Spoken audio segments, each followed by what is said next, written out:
പുതിയൊരു വീഡിയോയിലേക്ക് സ്വാഗതം. ഇന്നത്തെ വീഡിയോ Canonന്റെ all-in-one ഇങ്ക് ടാങ്ക് കളർ പ്രിന്ററായ Canon PIXMA G3000 എന്ന പ്രിന്ററിൽ എങ്ങനെ സ്കാൻ ചെയ്യാമെന്നുള്ള കുറിച്ചുള്ള വീഡിയോ ആണ്.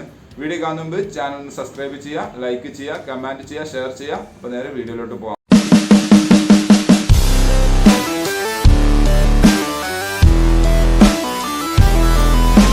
അപ്പോൾ നമുക്ക് സ്കാൻ ചെയ്യാൻ ആവശ്യമുള്ള ഡോക്യുമെന്റ് സ്കാനർ യൂണിറ്റിൽ വെക്കണം. സ്കാനർ യൂണിറ്റിൽ വെക്കുന്ന സമയത്ത് അവിടെ ഒരു മെൻഷൻ ചെയ്തൊരു ഭാഗമുണ്ട്, കണ്ടില്ലേ? ഈ ഒരു കോർണറിൽ നിങ്ങൾക്ക് ഒരു ആരോ മാർക്ക് കാണാൻ സാധിക്കും. അപ്പോൾ ആ ഒരു കോർണറിലേക്ക് അടുപ്പിച്ചാണ് നമ്മൾ ഡോക്യുമെന്റ് വെക്കേണ്ടത്. കാരണം അവിടെ നിന്നാണ് സ്കാനിങ് സ്റ്റാർട്ട് ചെയ്യുന്നത്. അതിനുശേഷം സ്കാനർ ഡോർ ക്ലോസ് ചെയ്യുക. സ്റ്റാർട്ട് ബട്ടൺ ക്ലിക്ക് ചെയ്ത് ഇവിടെ നിങ്ങൾക്ക് കാണാൻ സാധിക്കും Canon യൂട്ടിലിറ്റി പറഞ്ഞൊരു ഇതുണ്ട്. അതിൽ IJ സ്കാൻ യൂട്ടിലിറ്റി പറഞ്ഞതാണ് നമുക്ക് സ്കാനിങ്ങിന് ഉപയോഗിക്കുന്ന ആപ്ലിക്കേഷൻ. അപ്പോൾ ഞാനത് ഡെസ്ക്ടോപ്പിലേക്ക് ഷോർട്ട് കട്ട് ചെയ്തിടുകയാണ്.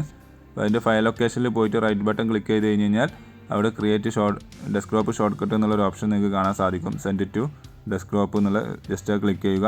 ഇപ്പോൾ നമ്മുടെ ഡെസ്ക്ടോപ്പിലേക്ക് അതിൻ്റെ ഷോർട്ട് കട്ട് വന്നിട്ടുണ്ട്, കണ്ടില്ല ഇവിടെ താഴെ. അപ്പോൾ ഇതാണ് സ്കാനിങ്ങിന് ഉപയോഗിക്കുന്ന ടൂള്. അപ്പോൾ അത് ജസ്റ്റ് ഒന്ന് ഓപ്പൺ ചെയ്യുക. അത് ഓപ്പൺ ചെയ്ത് വരുന്ന സമയത്ത് ഇങ്ങനെയാണ് അതിൻ്റെ ഹോം പേജ് ഉണ്ടാകുന്നത്. ഇവിടെ കുറേ ഓപ്ഷൻസ് നിങ്ങൾക്ക് കാണാൻ സാധിക്കും. നമ്മുടെ പ്രിൻ്ററിൻ്റെ മോഡൽ നെയിം ഇവിടെ കൊടുത്തിട്ടുണ്ട്, Canon G3000 സീരീസ് എന്നുള്ളത്. ഇവിടെ താഴെ ഓട്ടോ, ഡോക്യുമെൻറ്റ്, ഫോട്ടോ, കസ്റ്റം, അങ്ങനെ കുറേ ഓപ്ഷൻസ് ഉണ്ട്. ഇതിൽ നമുക്ക് ആകെ ആവശ്യമുള്ളത് ഈ ഡോക്യുമെൻറ്റ്, ഫോട്ടോ എന്ന രണ്ട് ഓപ്ഷനാണ് നമുക്ക് മെയിനായിട്ട് ആവശ്യമുള്ളത്. ഡോക്യുമെൻറ്റ് പറഞ്ഞാൽ PDF സേവ് ആവും, ഫോട്ടോ പറഞ്ഞാൽ JPEG സേവ് ആവുക. അത് നമുക്ക് വേണമെന്നുണ്ടെങ്കിൽ സെറ്റിങ്സിൽ പോയിട്ട് മാറ്റുകയും ചെയ്യാം. അതിനാണ് താഴെ സെറ്റിങ്സ് എന്ന ഓപ്ഷൻ കൊടുത്തിട്ടുള്ളത്. അപ്പോൾ അത് മനസ്സിലാക്കാൻ വേണ്ടി ഞാൻ ഇത് കുറച്ച് മുകളിലോട്ട് വെക്കുന്നു. ഓക്കെ, ഇനി നമുക്ക് ഇവിടെ ഡോക്യുമെൻറ്റ്, ഫോട്ടോ എന്ന ഓപ്ഷൻസ് ഉണ്ട്. ഞാൻ ജസ്റ്റ് ഈ സെറ്റിങ്സ് ഒന്ന് ക്ലിക്ക് ചെയ്യുകയാണ്. അപ്പോൾ ഒരു സെറ്റിങ്സിൻ്റെ ഇത് ഓപ്പണായി വന്നിട്ടുണ്ട്. ഇവിടെ നമുക്ക് ഓട്ടോ സ്കാൻ എന്ന് പറഞ്ഞു കഴിഞ്ഞാൽ അതിൻ്റെ അർത്ഥം ഈ ഓട്ടോ എന്നുള്ളതാണ് അതിൻ്റെ ഓപ്ഷൻ വരുന്നത്. അത് ഓട്ടോ സ്കാൻ എന്ന ഓപ്ഷനാണ് വരുന്നത്. ഡോക്യുമെൻറ്റിൻ്റെ സെറ്റിങ്സ് ഓപ്ഷൻ വരുന്നത് ഡോക്യുമെൻറ്റ് സ്കാൻ എന്നുള്ളതാണ്. അത് ഫോട്ടോൻ്റെ ഓപ്ഷൻ എന്നുള്ളത് ഫോട്ടോ സ്കാൻ എന്നുള്ളതാണ്. അതുപോലെ നിങ്ങൾക്ക് ഇവിടെ ഓരോന്നിനും ഓരോരോ ഓപ്ഷൻസ് ഉണ്ട്. ഇപ്പോൾ സപ്പോസ് ഞാൻ ഡോക്യുമെൻറ്റിൻ്റെ ഓപ്ഷൻസ് ഞാൻ സെലക്ട് ചെയ്തു, അതിൻ്റെ സെറ്റിങ്സിൽ എന്തെങ്കിലും ചേഞ്ചസ് വരുത്തുന്നുണ്ടെങ്കിൽ ഇവിടെ ഡോക്യുമെൻറ്റ് സ്കാൻ സെലക്ട് ചെയ്യുക. അവിടെ നിങ്ങൾക്ക് കാണാൻ സാധിക്കും കളർ മോഡൽ ഏതാ വേണ്ടത് എന്നുള്ളത് നിങ്ങൾക്ക് ഇവിടെ ചൂസ് ചെയ്യാവുന്നതാണ്.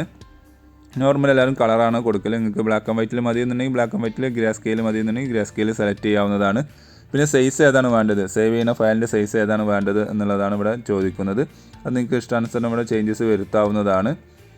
ഓക്കെ, പിന്നെ റെസൊല്യൂഷൻ, അത് കുറച്ച് ആളുകൾക്ക് ഉപയോഗമുള്ളൊരു കാര്യമാണ്. അത് നിങ്ങൾക്ക് ഇഷ്ടാനുസരണം നിങ്ങൾക്ക് റെസൊല്യൂഷൻ കൂട്ടുകയും കുറയ്ക്കുകയും ചെയ്യാം. കൂടുന്തോറും സ്ലോ സ്കാനിങ് ആവും, കുറയും തോറും ഫാസ്റ്റ് സ്കാനിങ്ങും ക്ലാരിറ്റി കുറയുകയും ചെയ്യും. ആ കാര്യം പ്രത്യേകം ശ്രദ്ധിക്കണം. പിന്നെ ഫയൽ നെയിം എന്താണ് വേണ്ടത്, ഫയൽ നെയിം സേവ് ചെയ്യുന്ന ഫയലിന് എന്ത് പേര് കൊടുക്കണം എന്നുള്ളത് നിങ്ങൾക്ക് ഇവിടെ വേണമെന്നുണ്ടെങ്കിൽ ടൈപ്പ് ചെയ്ത് കൊടുക്കാവുന്നതാണ്. അല്ലെങ്കിൽ ഡിഫോൾട്ടായിട്ട് IMG എന്ന് തുടങ്ങുന്ന ഒരു നമ്പറായിരിക്കും ഉണ്ടാവുക. പിന്നെ ഏത് ഫോൾഡറിലാണ് നമുക്ക് സേവ് ചെയ്യേണ്ടത് എന്നുള്ളതാണ്. അപ്പോൾ നിങ്ങൾക്ക് ഇവിടെ സേവ് എന്നുള്ളത് ഇവിടെ ജസ്റ്റ് ക്ലിക്ക് ചെയ്ത് ആഡ് എന്നുള്ളത് ക്ലിക്ക് ചെയ്യുന്നതോടുകൂടി നമുക്ക് നമ്മുടെ ഫോൾഡർ സെലക്ട് ചെയ്ത് കൊടുക്കാവുന്നതാണ്. ജസ്റ്റ് താഴെ കാണുന്ന ആഡ് എന്നുള്ളത് ക്ലിക്ക് ചെയ്യുക. അപ്പോൾ നമ്മുടെ കമ്പ്യൂട്ടറിൻ്റെ എവിടെയാണ് സേവ് ചെയ്യേണ്ടത് എന്നുള്ളതാണ് ഇവിടെ ചോദിച്ചിട്ടുള്ളത്. അത് നിങ്ങൾ കറക്റ്റ് ലൊക്കേഷൻ കാണിച്ച് കൊടുക്കുക. അവിടെ പുതിയൊരു ഫോൾഡർ ക്രിയേറ്റ് ചെയ്യണമെങ്കിൽ നിങ്ങൾക്ക് ക്രിയേറ്റ് ചെയ്യാനുള്ള സൗകര്യമൊക്കെ ഉണ്ട്. പിന്നെ നെക്സ്റ്റ് വരുന്നത് ഡാറ്റ ഫോർമാറ്റ്. നോർമലി എല്ലാവരും ഡോക്യുമെൻറ്റ് സ്കാനിൽ PDF ആണ് ഉണ്ടാവുക. നിങ്ങൾക്ക് അത് മാറ്റണം എന്നുണ്ടെങ്കിൽ അതിൽ ക്ലിക്ക് ചെയ്ത് കഴിഞ്ഞാൽ നിങ്ങൾ ഇഷ്ടാനുസരണം ചേഞ്ചസ് വരുത്താവുന്നതാണ്. പിന്നെ PDF കംപ്രഷൻ സ്റ്റാൻഡേർഡിൽ മതി എന്നാണ് എല്ലാവരും. കൂടുതൽ ഇത് വേണമെന്നുണ്ടെങ്കിൽ ഹൈ എന്നുള്ള സെലക്ട് ചെയ്താൽ മതി.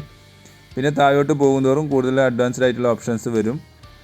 നോർമൽ ഓപ്ഷൻസ് നമ്മൾ നേരത്തെ കണ്ടത് അതാണ്. അതിന് ശേഷം ഓക്കെ എന്നുള്ളത് ക്ലിക്ക് ചെയ്യുക. എന്നിട്ട് സ്കാൻ ചെയ്യണമെന്നുണ്ടെങ്കിൽ ജസ്റ്റ് ഡോക്യുമെൻ്റ് എന്നുള്ള അവിടെ ജസ്റ്റ് ക്ലിക്ക് ചെയ്യുന്നതോടുകൂടി സ്കാനിങ് ഓട്ടോമാറ്റിക്കായിട്ട് സ്റ്റാർട്ട് ആവുന്നതാണ്. കുറച്ച് നേരം വെയിറ്റ് ചെയ്യണം. ലോഡിങ് സ്കാനിങ്ങിൻ്റെ പെർസെൻറ്റേജ് ഇവിടെ കാണിക്കുന്നുണ്ട്. കുറച്ച് നേരം വെയിറ്റ് ചെയ്താൽ മതി.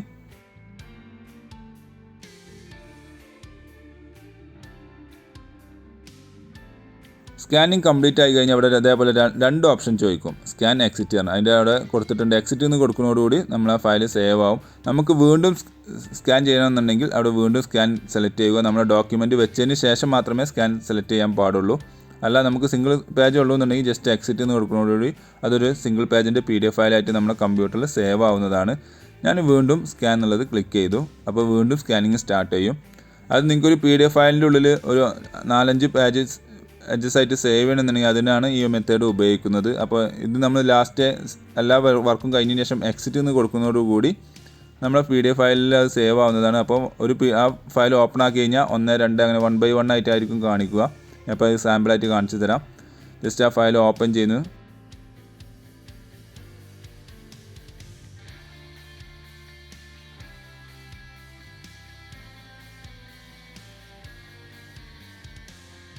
അതിൽ ഫയൽ ഓപ്പണായി വന്നിട്ടുണ്ട് 2 പേജുണ്ട്. നമ്മൾ ഫസ്റ്റ് സ്കാനിങ് കഴിഞ്ഞ ശേഷം നമ്മൾ എക്സിറ്റിന് പകരം വീണ്ടും സ്കാൻ എന്നുള്ളത് കൊടുത്തു. അതുകൊണ്ടാണ് 2 ഫയലായിട്ട് സേവ് ആയിട്ടുള്ളത്.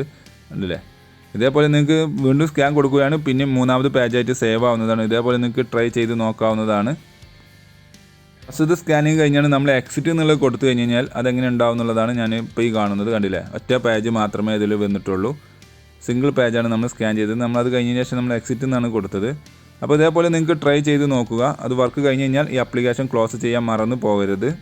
Thanks for watching my video ഇഷ്ടപ്പെട്ടു വിചാരിക്കുന്നു. സബ്സ്ക്രൈബ് ചെയ്യാൻ മറക്കരുത്. ലൈക്ക് ചെയ്യുക, കമൻറ്റ് ചെയ്യുക, ഫോളോ ചെയ്യുക. അപ്പോൾ ഓക്കെ, ബൈ.